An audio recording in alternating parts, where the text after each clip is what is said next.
morning ka-friendship! Today's video ay magluluto tayo ng pancit palabok. Okay? So, sit back and relax and please enjoy watching this video until the end.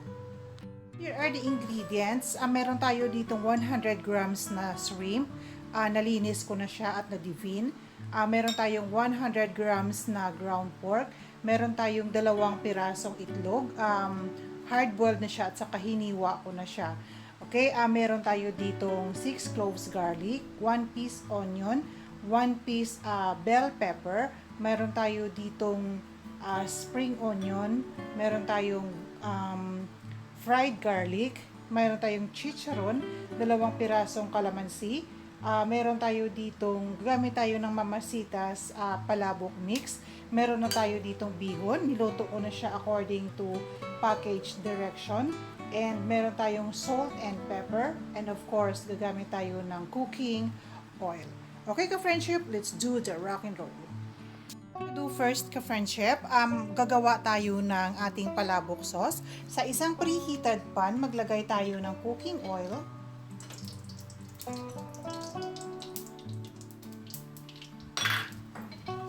And then isusutay natin ang ating garlic. Ayan.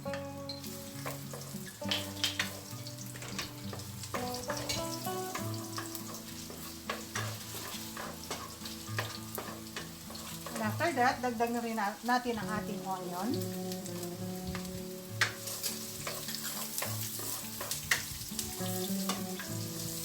At saka ang ating bell pepper.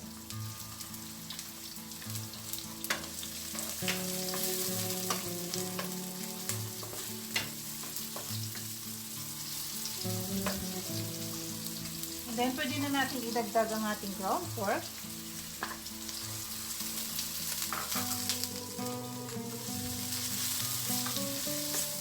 Susutay lang natin ito, friendship, hanggang sa mag-golden brown yung ating pork.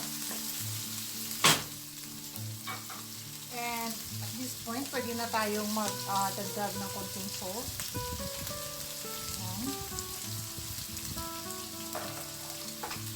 And of course, ang ating pepper.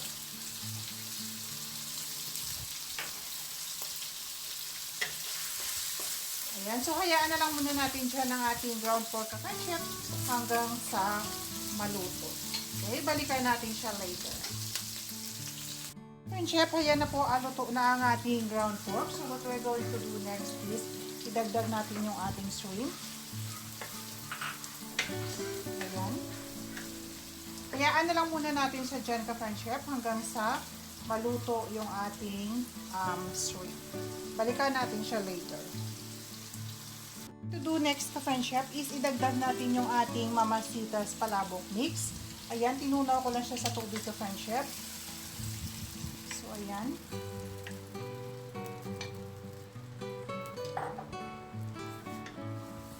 Okay, so hayaan na lang muna natin dyan ang ating Mama Sita's palabok mix ka-friendship hanggang sa maglapot siya.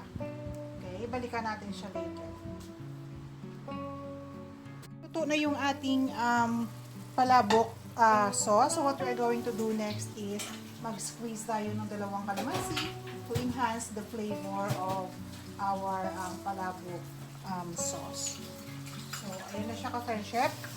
Pwede na natin siyang i-assemble.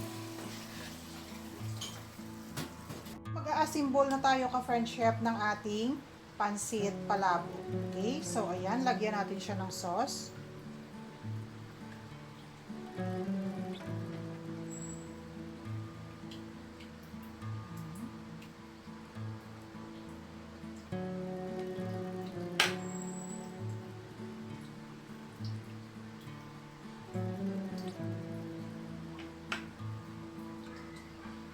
Mas maraming sauce, mas masarap.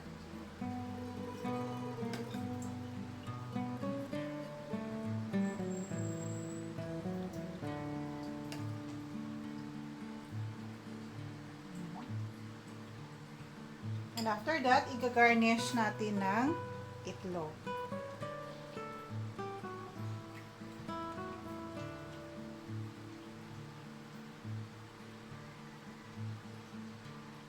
So, ayan.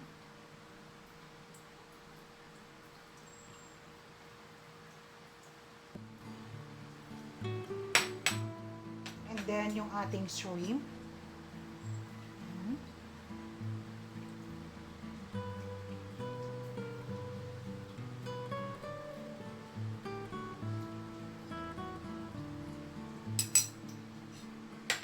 And then maglalagay tayo ng ating chicharon. Yung dinurog na chicharon. So, yan. And then ang ating fried garlic.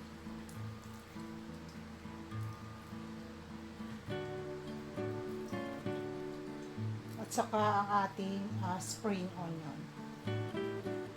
So, ayan na siya ka-friendship. Ang ating pancit palabok.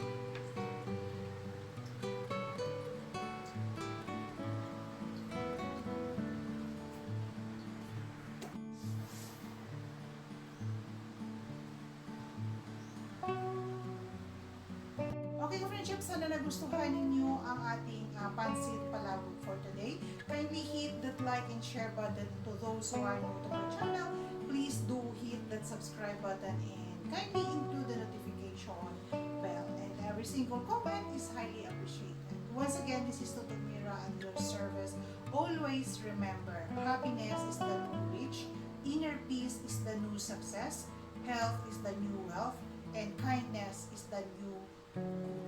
Okay, thank you very much for watching. See you on my next video.